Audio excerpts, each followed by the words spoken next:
Hello my dear children, welcome back. आज हम discuss करने वाले हैं इन 34 क्वेश्चंस में से वो 10 क्वेश्चंस जो सैंपल पेपर 2024 और 25 में पूछे गए हैं चैप्टर 7 एंड 8 से।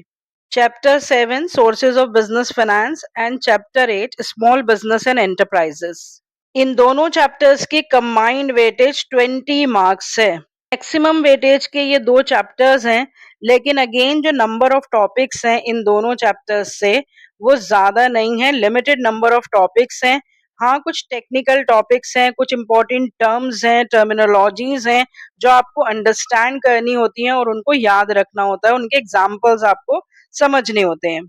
लास्ट ईयर के सैंपल पेपर में भी 2023 और 24 में इन दोनों चैप्टर्स से 10 क्वेश्चंस ही पूछे गए थे। तो इस साल भी जब आप एनुअल एग्जाम्स देंगे तो आपको 10 क्वेश्चंस जो हैं एक्सपेक्टेड क्वेश्चंस आ सकते हैं फ्रॉम द चैप्टर 7 एंड 8। ज्यादातर इन चैप्टर्स से कॉन्सेप्ट क्लैरिटी पे ही क्वेश्चंस पूछे जाते हैं, इसीलिए 7 क्वेश्चंस इन 10 क्वेश्चंस में से 1 मार्कर एमसीक्यूज हैं और बाकी के 3 क्वेश्चन सब्जेक्टिव हैं या केस स्टडीज हैं। क्वेश्चन नंबर्स आप अपने पास नोट कर लीजिए, कौन से 10 क्वेश्चंस हम डिस्कस करने वाले हैं, उन क्वेश्चंस की टाइपोलॉजी और उन क्वेश्चंस को कैसे आंसर करना है, ये हम साथ साथ डिस्कस करते रहेंगे। वीडियो को आप बिल्कुल एंड तक देखेंगे ताकि आपको बिल्कुल क्लियर कट आइडिया मिल जाए कि किस तरह के क्वेश्चंस किन टॉपिक्स से पूछे गए हैं, किस तरह के एक्सपेक्टेड क्वेश्चंस हमारे एनुअल एग्जाम्स में आ सकते हैं और हमें उन्हें आंसर कैसे करना है। और हाँ, अगर आप मेरे चैनल पे नए हैं और आपने मेरे चैनल को अभी तक सब्सक्राइब नहीं करा तो प्लीज प्लीज सब्सक्राइब कर लीजिए ताकि इस तरह के यूजफुल वीडियोस आपके पास पहुंचते रहें और आप अपने एग्जाम्स में एक्सेल करें और 100% मार्क्स स्कोर करें। तो चलिए क्वेश्चन नंबर्स नोट करिए और फिर इन क्वेश्चंस को एक एक करके डिस्कस करते हैं।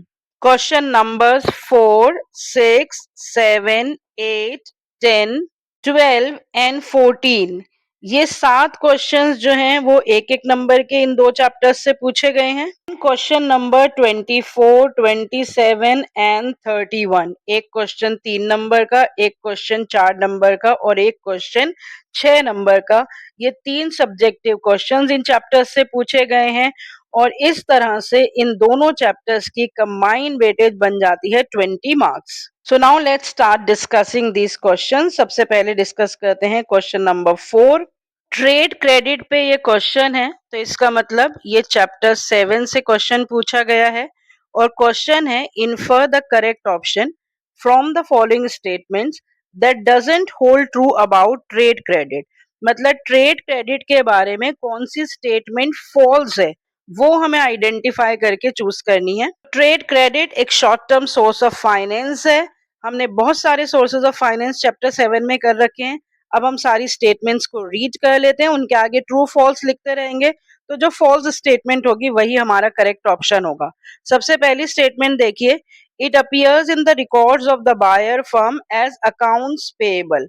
तो डेफिनेटली बायर्स फर्म के लिए अकाउंट्स पेएबल होते हैं और सेलर फर्म के लिए ये अकाउंट्स रिसीवेबल होते हैं। तो ये स्टेटमेंट सही है about the trade credit. Second statement, it depends upon the financial strength of the seller, ये स्टेटमेंट भी सही है। Third statement, large amount of funds can be generated through trade credit, this is not the correct statement because only small amounts of funds can be generated through trade credit. Last statement तो सही होगी, it depends upon the reputation of the buyer, ये statement correct है। So our correct option is C, that large amount of funds can be generated through trade credit. This is not the correct statement about trade credit. वही हमें identify करनी थी और choose करनी थी। तो इससे हमारा एक सोर्स ऑफ फाइनेंस रिवाइज भी हो गया, that is the trade credit. Move on to next question, that is question number 6। Number 6 आप देख सकते हैं कि मैच द फॉलोइंग कॉलम्स का क्वेश्चन है और यहाँ पर जो एक ट्रिक मैं आपको ऑलरेडी बता चुकी हूँ, कई बार बता चुकी हूँ कि यहाँ पर हमें एलिमिनेशन थ्योरी यूज करनी होती है। एलिमिनेशन थ्योरी में क्या होता है कि हमें ये सारे कॉलम 1 और कॉलम 2 रीड करने की जरूरत नहीं होती है।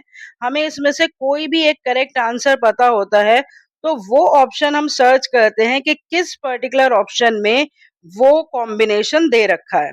जैसे मान लीजिए कॉलम 2 में यहाँ पे सबसे पहले दे रखा है कॉपीराइट, तो अगर मैं यहाँ पे स्टेटमेंट्स देखूं, साइंटिफिक इन्वेंशंस या क्रिएटर्स ऑफ द सिनेमेटोग्राफर या एस्थेटिक अपीयरेंस या डिस्टिंग्विशिंग द सिमिलर प्रोडक्ट्स, तो मुझे बहुत अच्छे से पता है कि जो क्रिएटर्स के ऊपर राइट कन्फर किया जाता है वो होता है कॉपीराइट। तो यहाँ पर बी ऑप्शन के साथ जो फर्स्ट है उसके बारे में मैं कंफर्म हूँ। तो अगर हम यहाँ पे ऑप्शंस देखें ए बी सी डी में, तो सिर्फ ऑप्शन सी ऐसा है जहां पर बी के साथ नंबर 1 है, बाकी कहीं पर भी बी के साथ नंबर 1 नहीं है। तो अगर मैं बहुत श्योर हूं कि क्रिएटर्स ऑफ सिनेमेटोग्राफर को जो राइट्स कन्फर किए जाते हैं वो कॉपी राइट्स हैं, तो मुझे ये सारी ऑप्शंस पढ़ने की जरूरत नहीं है। और एलिमिनेशन थ्योरी जो मैंने अभी आपको बताई, उस थ्योरी की बेस पर हम ये ऑप्शन बहुत अच्छे से सेलेक्ट कर सकते हैं। Option C is the correct option. और बाकी के जो इसके कॉम्बिनेशंस हैं उन्हें भी वेरीफाई कर लेते हैं। ए के साथ है 3, प्रोटेक्ट्स द साइंटिफिक इन्वेंशंस, वो पेटेंट्स ही होते हैं। सी के साथ है 4, that is the designs protection given to the aesthetic appearance, ये भी करेक्ट ऑप्शन है। और डी के साथ है 2, डिस्टिंग्विशिंग द सिमिलर प्रोडक्ट्स, वो ट्रेडमार्क से डिस्टिंग्विश होते हैं। तो इसका मतलब ये वेरीफाई भी हो गया that C is the correct option. लेकिन इस वेरिफिकेशन की आपको जरूरत नहीं पड़ती है। अगर आपको कोई एक भी ऑप्शन जो है वो परफेक्टली पता होती है, तो आप एलिमिनेशन थ्योरी यूज करके इस तरह के आंसर्स किया करिए। चैप्टर 8 से ये क्वेश्चन पूछा गया था, that is small business and enterprises, जिसमें हमने बहुत सारे ट्रेडमार्क्स और कॉपीराइट्स के बारे में पढ़ रखा है। तो ट्रेडमार्क्स और कॉपीराइट्स आप फिर से रिवाइज कर लेंगे। देखते हैं question number 7। The funds required by Meesho to advertise in the newspaper are the examples of. तो जो मीशो को फंड्स चाहिए अपने एडवर्टीजमेंट करने के लिए, वो किस तरह के फंड्स उसको चाहिए? They are the ploughing back of profits, trade credit उसे चाहिए, उसकी फिक्स कैपिटल रिक्वायरमेंट्स है या उसकी वर्किंग कैपिटल रिक्वायरमेंट्स हैं। तो हमने सोर्सेज ऑफ फाइनेंस चैप्टर 7 उसके शुरू में ही दोनों तरह की रिक्वायरमेंट्स को बहुत अच्छे से डिस्कस कर रखा है। Fix capital requirements longer period के लिए चाहिए होती हैं, फिक्स असेट्स के लिए चाहिए होती हैं, और working capital requirement shorter duration के लिए चाहिए होती हैं, डे टू डे एक्सपेंसेस के लिए चाहिए होती हैं। तो एडवर्टीजमेंट्स इन द न्यूज़पेपर्स जो है वो रेगुलर और रूटीन नेचर के एक्सपेंसेस होते हैं किसी भी कंपनी के लिए। तो यहाँ पर हमारा करेक्ट ऑप्शन है वर्किंग कैपिटल रिक्वायरमेंट्स। तो यहाँ पर आप दोबारा से रिवाइज कर लेंगे fixed and working capital requirements, और आप इस आंसर को बहुत अच्छे से आइडेंटिफाई कर सकते हैं अगर ये दोनों रिक्वायरमेंट्स के बारे में आपको कॉन्सेप्ट क्लैरिटी हो तो। देखते हैं next question, question number 8। Question number 8 में हमें ऑप्शंस दिखाई दे रही हैं, venture capital, angel investment, crowd funding, bootstrapping. ये छोटी सी केस स्टडी है, और इस केस स्टडी में चैप्टर 8 जो कि स्मॉल बिजनेस एंड एंटरप्राइजेस से रिलेटेड ये क्वेश्चन है, स्टार्टअप के फंडिंग ऑप्शंस हमने पढ़ रखे हैं, उस टॉपिक से रिलेटेड ये क्वेश्चन है। और हमें पहले केस स्टडी पढ़नी पड़ेगी क्योंकि यहाँ पे हमसे क्वेश्चन पूछ रखा है, recognise the funding method used by Malkeet Kaur for the startup. तो स्टार्टअप की सारी फंडिंग ऑप्शंस हमने पढ़ रखी हैं, इस पे मैंने एक वीडियो भी बना रखी है, रील्स भी बना रखी हैं, बहुत अच्छे से ये कॉन्सेप्ट मैंने आपको क्लियर कर रखा है। अब इस केस स्टडी को पढ़ने के बाद हम बहुत आसानी से ये आइडेंटिफाई कर पाएंगे कि मलकीत कौर कौन सी ऑप्शन यूज कर रही है अपने स्टार्टअप को फंड करने के लिए। Malkeet Kaur has initiated a food chain specializing in the different varieties of the baked snacks in India with branches in Delhi, Ahmedabad and Indore. She managed the initial capital for starting the business by investing her personal savings and resources. Investing her personal savings and resources. तो जहां पर initial capital खुद से manage करता है owner of the startup, उसको हम कहते हैं बूट स्ट्रैपिंग। वेंचर कैपिटल में वेंचर कैपिटलिस्ट जो प्रोफेशनल कैपिटलिस्ट होते हैं वो कैपिटल प्रोवाइड करते हैं। एंजल इन्वेस्टमेंट में जो एंजल इन्वेस्टर्स होते हैं वो कैपिटल प्रोवाइड करते हैं। क्राउड फंडिंग में ग्रुप ऑफ पीपल मिलकर कैपिटल प्रोवाइड करते हैं। लेकिन जब इनिशियल कैपिटल स्टार्टअप का ओनर अपने आप अरेंज करता है उसे हम कहते हैं बूट स्ट्रैपिंग। तो छोटी सी केस स्टडी का बहुत परफेक्ट आंसर है, that is the bootstrapping that is being used by Malkeet Kaur to start up her business. Move on to question number 12. Dividend profit interest share इस तरह की बात हो रही है, तो ये चैप्टर 7 का क्वेश्चन है। सोर्सेज ऑफ बिजनेस फाइनेंस से ये छोटा सा क्वेश्चन पूछा गया है।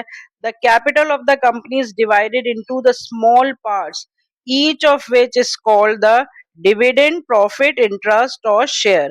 तो यहाँ पर बिल्कुल करेक्ट ऑप्शन बहुत आसानी से हम आइडेंटिफाई कर सकते हैं that when the entire capital of the company is divided into small parts, then each small part is called the share of the company। और पूरे कैपिटल को हम कहते हैं शेयर कैपिटल। और जब कंपनी पूरे लोन को डिवाइड करती है स्मॉल पार्ट्स में, उसको हम डिबेंचर कहते हैं। तो यहाँ पर हमारा करेक्ट ऑप्शन है शेयर। तो शेयर्स और डिबेंचर्स, इस तरह से छोटे छोटे टॉपिक्स हमारे साथ साथ रिवाइज होते जा रहे हैं इन क्वेश्चंस के डिस्कशंस के साथ साथ। Question number 14। Question number 14 chapter 8 का क्वेश्चन है स्मॉल बिजनेस एंड एंटरप्राइजेस, जिसमें जोग्राफिकल इंडिकेशन के बारे में पूछा गया है। Patents, copyrights, designs, geographical indications, ये सारे हमने इंटेलेक्चुअल प्रॉपर्टी राइट्स में पढ़ रखे हैं। यहाँ पर हमें करेक्ट ऑप्शन चूज करना है that doesn't fall with in the scope of geographical indications, जो जोग्राफिकल इंडिकेशंस के स्कोप में नहीं आता है। हैंडीक्राफ्ट जो है वो जोग्राफिकल एरियाज को रिप्रेजेंट करते हैं। फूड स्टफ भी जोग्राफिकल इंडिकेशन से रिलेटेड है, क्योंकि बहुत सारे एरियाज अपने कुछ फूड आइटम्स में स्पेशलाइज्ड होते हैं। एग्रीकल्चरल प्रोडक्ट्स में भी जोग्राफिकल एरियाज जो है वो स्पेशलाइज होते हैं। तो बॉटल्स जो है वो कोई ऐसा प्रोडक्ट नहीं है जो किसी एक पर्टिकुलर जोग्राफिकल एरिया की स्पेशलाइजेशन होती है। Handicrafts, food stuff, agricultural products geographical areas की स्पेशलाइजेशंस होती हैं। तो जो जोग्राफिकल इंडिकेशन में फॉल नहीं करता है वो है bottles. So our correct option is option D. तो सारे इंटेलेक्चुअल प्रॉपर्टी राइट्स आप एक बार रिवाइज कर लेंगे, बहुत ही इंपॉर्टेंट टॉपिक है। यहाँ पर एमसीक्यूज पूछे गए हैं इस पे, आपसे इस पे कोई डायरेक्ट क्वेश्चन भी पूछा जा सकता है, तो इसे आप एक बार रिवाइज कर लेंगे। तो एक एक नंबर के सातों क्वेश्चंस हमने डिस्कस कर लिए हैं। अब चलते हैं नेक्स्ट क्वेश्चन, क्वेश्चन नंबर 24, जो कि 3 नंबर का है। क्वेश्चन नंबर 24 हम देख सकते हैं कि ये छोटी सी केस स्टडी है, 3 नंबर की केस स्टडी है। और क्वेश्चन में हमसे पूछा गया है identify and explain 2 merits and 1 limitation of source of business finance. तो सोर्स ऑफ फाइनेंस की बात हो रही है, तो चैप्टर 7 का ये क्वेश्चन है। केस स्टडी पढ़ लेते हैं जिसमें हमें सोर्स आइडेंटिफाई करना है, फिर उस सोर्स के 2 मेरिट्स बताने हैं और 1 लिमिटेशन बताना है।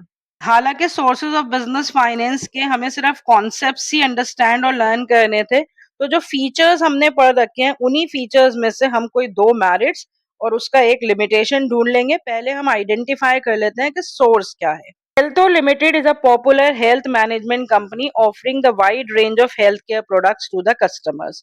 2 years back, the company started the series of online fitness classes, and this segment of business has been a big hit right from its inception. It has helped the company to make huge profits. By taking into consideration the requests from many of its regular clients, the company has now decided to start fitness centers at 5 strategic locations within the country. The management of the company decided to use the portion of their undistributed earnings to finance the new business venture.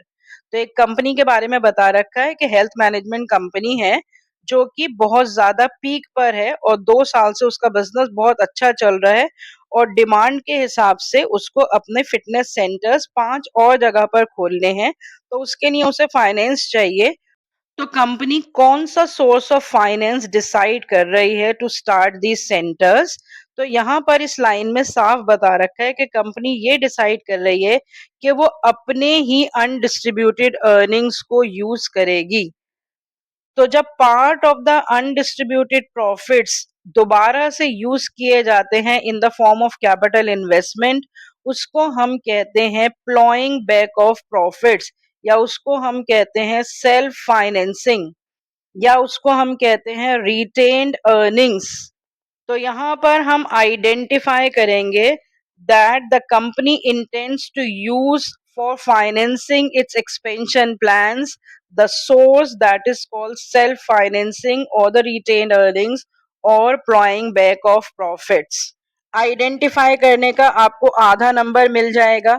अब यहाँ पर 2.5 number और बचे हैं, यहाँ पे आपको 2 merits भी बताने हैं, तो 2 नंबर के 2 मेरिट्स आप बता देंगे और आधा नंबर आपको लिमिटेशन बताने के लिए पूछा गया है। तो इस तरह से पूरा 3 नंबर का क्वेश्चन डिवाइडेड है।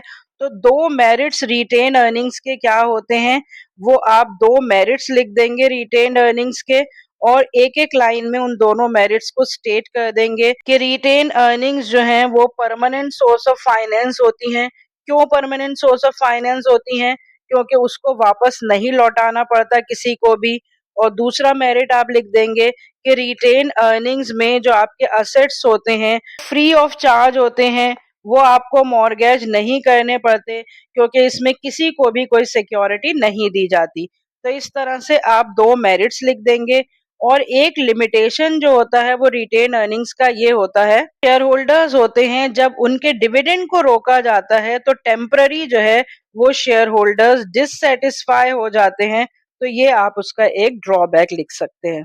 बहुत ही आसानी से सिंपल पॉइंट्स में आप इसका आंसर लिख सकते हैं। छोटी सी केस स्टडी है, 2 पैराग्राफ्स में आप इसका आंसर लिख देंगे। पहले पैराग्राफ में आप सोर्स को आइडेंटिफाई करेंगे, दूसरे पैराग्राफ के ए पार्ट में आप 2 मेरिट्स मेंशन करेंगे और उनके बारे में एक एक लाइन बताएंगे और उसी दूसरे पैराग्राफ के सेकंड पॉइंट में आप एक लिमिटेशन लिख देंगे।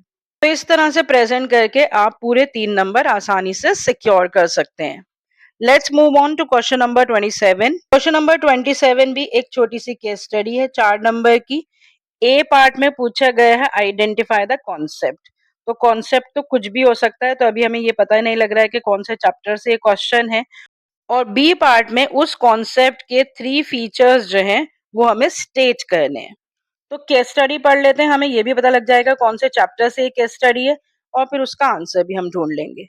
Latha has decided to pursue a startup venture to offer organic pet food. She has already done a self introspection to be assured of her potential in the concerned field.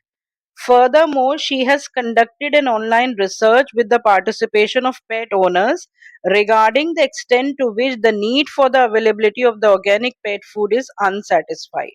तो एक startup venture pursue करना चाहती है लता organic pet food के बारे में और वो उसके लिए सेल्फ इंट्रोस्पेक्शन ऑलरेडी कर चुकी है और एक ऑनलाइन रिसर्च भी कंडक्ट कर चुकी है। इसका मतलब वो फिजिबिलिटी स्टडी कंडक्ट कर चुकी है, उसके प्रैक्टिकल एस्पेक्ट्स को भी डिस्कस कर चुकी है और उसने अपने पोटेंशियल को भी असेस कर लिया है। तो यहाँ पर ये small business and enterprises chapter 8 से क्वेश्चन है और उसमें हमने एक टॉपिक कर रखा है एंटरप्रेन्योरशिप और पूरा प्रोसेस ऑफ एंटरप्रेन्योरशिप डेवलपमेंट भी हमने कर रखा है। यहाँ पर जो कॉन्सेप्ट हम आइडेंटिफाई कर पा रहे हैं वो हम आइडेंटिफाई कर पा रहे हैं एंटरप्रेन्योरशिप।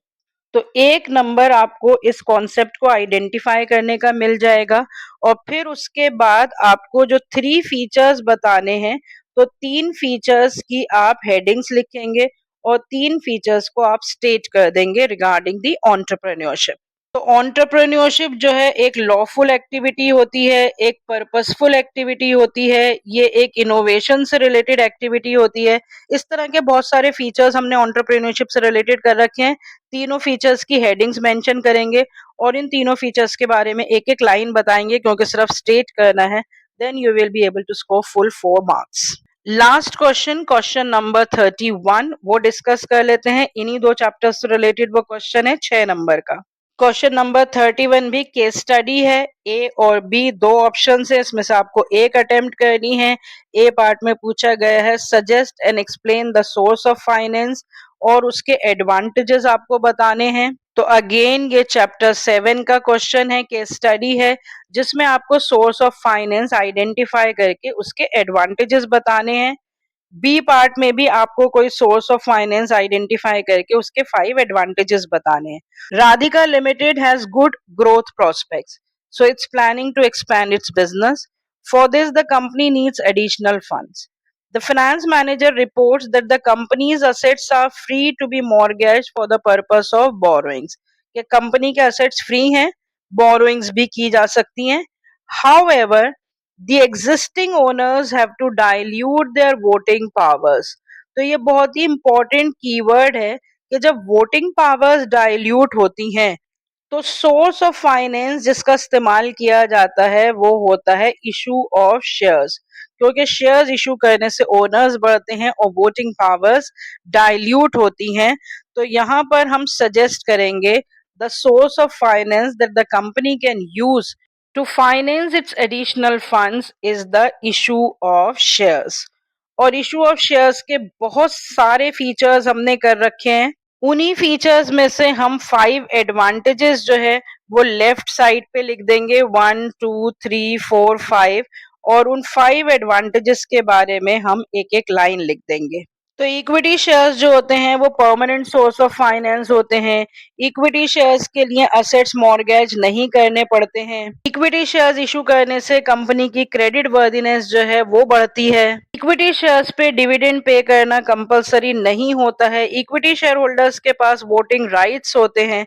तो इस तरह से आप इक्विटी शेयर्स इशू करने के बेनिफिट्स मेंशन कर देंगे और उसके बाद उन बेनिफिट्स के बारे में एक एक लाइन बता देंगे। और चाहे तो आप चॉइस का क्वेश्चन अटेम्प्ट कर सकते हैं। Mayur is running a business enterprise needs financial technical and managerial services for the smooth functioning of the business enterprise.